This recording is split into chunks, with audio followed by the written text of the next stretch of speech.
રાજ્યભરમાં શોકની લાગણી ફેલાવી છે।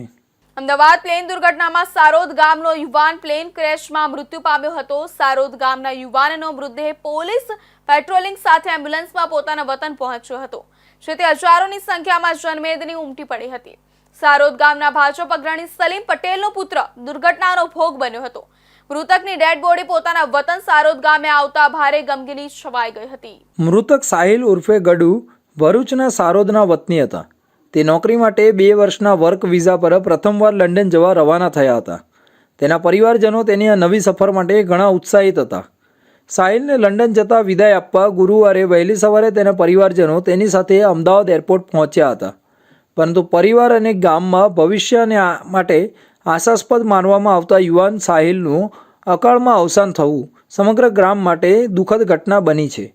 સાહિલ એર ઇન્ડિયાની ફ્લાઇટમાં સીટ નંબર 38H પર સવાર હતું, ત્યારે હવે અમદાવાદમાં એર ઇન્ડિયાના વિમાન દુર્ઘટનામાં મૃત્યુ પામેલા ભરૂચ જિલ્લાના લોકોના મૃતદેહ તેમના પરિવારજનોને સોંપવામાં આવ્યા છે। જંબુસરના સારોદ ગામના સાહિલ સલીમભાઈ પટેલનું મોત નીપજ્યું હતું। યુવાનનો મૃતદેહ પોલીસ પેટ્રોલિંગ સાથે એમ્બ્યુલન્સમાં પોતાના વતન પહોંચ્યો હતો, જેથી હજારોની સંખ્યામાં જનમેદની ઉમટી પડી હતી।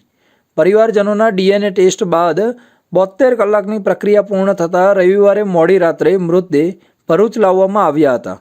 સાહિલ પટેલના મૃતદેહને સારોદ ગામમાં લાવવામાં આવતા તેની માતા અને બહેનના રુદનથી ગ્રામજનો વ્યથિત થયા હતા। મૃતકની અંતિમ વિધિ સરવરે સુલતાન સરવર શાહ કબ્રસ્તાનમાં કરવામાં આવી હતી। સારોદ ગામના ભાજપ અગ્રણી સલીમ પટેલનો પુત્ર દુર્ઘટનાનો ભોગ બન્યો હતો। મૃતકની ડેડ બોડી પોતાના વતન સારોદ ગામે આવતા ભારે ગમગીની છવાઈ ગઈ હતી।